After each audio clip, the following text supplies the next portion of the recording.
आम जगा भारी बढ़िया हृदय कर आराधन जेबे तु इच्छु नृपासन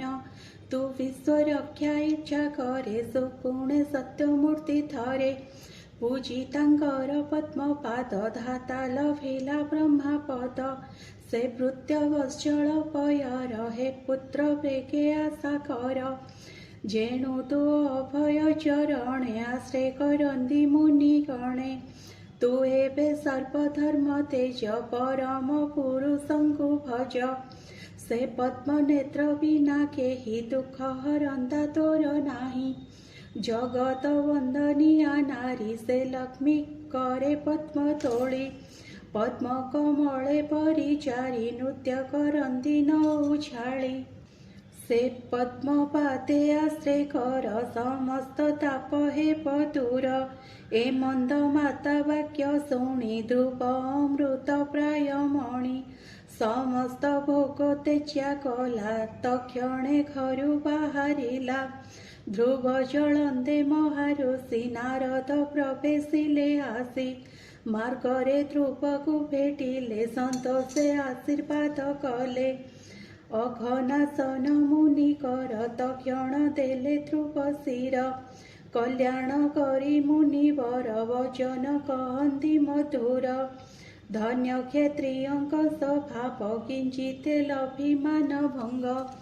बालक वृतन सहिला छळे जा विमाता कहिला एहा विचारी महाऋषि ध्रुवକୁ मंजुवाणी भासी हे पुत्र बाळुते की जाणी मान की अपमान पुणी बालक अवस्था जेते कसे काळे खेळे कौतुक बालकंकर एही भाव नघेनी मान पराभव ईश्वर लीलाए संसार कर्म अटई मूल तार अदृष्ट दुख सुख दिए आने दुषिबा योग्य नुहे कर्म आदरी सही दुख केबे नोहिब विमुख मातार वाक्य अनुमते तोर गमन तप अर्थे दुसाध्य विष्णु आराधन कल्पाते फुटी मुनि जन अद्यापि न पाइले अंत दुखिल विभु जगन्नाथ एबे निर्पति घरे जाओ निष्फले श्रम तू न पाओ चतुर्थ काल तोर हेले हरिंगी तपे तो भले एबे तू जा निज घर आत्मसंतोषे कर्म कर गुण अधिके मत भाव निकृष्टे अनुग्रही हेब समान जने मित्रपण एहिटी उत्तम लक्षण ए मंद मुनि मुख शुणी ध्रुव कैतन्य वाणी हे महाऋषि तुम्भ भाग्य ए सर्व सत्यटी प्रत्यक्ष सुरुचि वाणी सराघात बळे मरुत व्याकुलित तहि तुम्भर वाक्य सार न रहे दोष नाही मोर क्षत्रिय कुले होई जात केशहु कटु वाक्याघात त्रिलोक्य परित्राण अर्थे तुम्भ भ्रमण ए जगते स्वधर्म उपदेश देहि हे ऋषि मते कर त्राहि ए मंद ध्रुव वाक्य शुणी तार हृदय मुनि जाणी कृपामृतार्थवाणी आनंद मने ऋषि भणी नारद उवाच जननी वाक्य मार्ग तोर निश्चय हरिंकी आश्रय कर जे धर्म अर्थ काम मोक्ष वांछा जे करंती प्रत्यक्ष तांकर श्रीहरि चरण बिनु नाहिटी परित्राण तेणु तु जाओ सुमंगले पवित्र जमुनार कूले तहि सुपुण्य मधुबन जहि विजय भगवान तहि त्रिकाल स्नान करी कालिंदी जले संध्या सारी करिबु निजासन शुद्धि तहिरे प्राणायाम विधि पूरक कुंभकरे जग वायुरोद्धने सुविवेक अळप अळप साधन मनरे करी गुरु ध्यान हृदय निर्मल करिबु मन चंचल न करिबु ए मंदे हृदय करी भाव ध्यान करिबु वासुदेव प्रसन्न सुमुख नयन सुंदर भुरु चारु कर्ण सुनासा कपोल सुंदर तरुण अपांग मधुर अरुण अष्टनेत्र बेनी शरणागते कृपादानी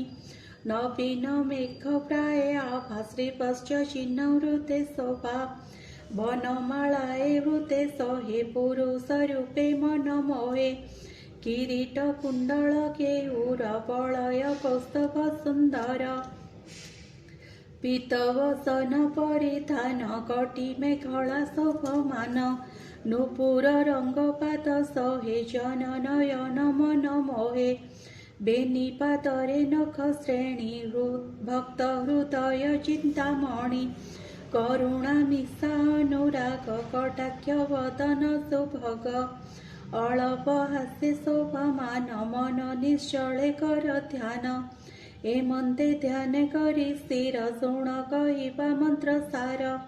जे मंत्र जपी सात दिने पुरुष देवतांकु चिन्हे ओम नमो भगवते वासुदेवाय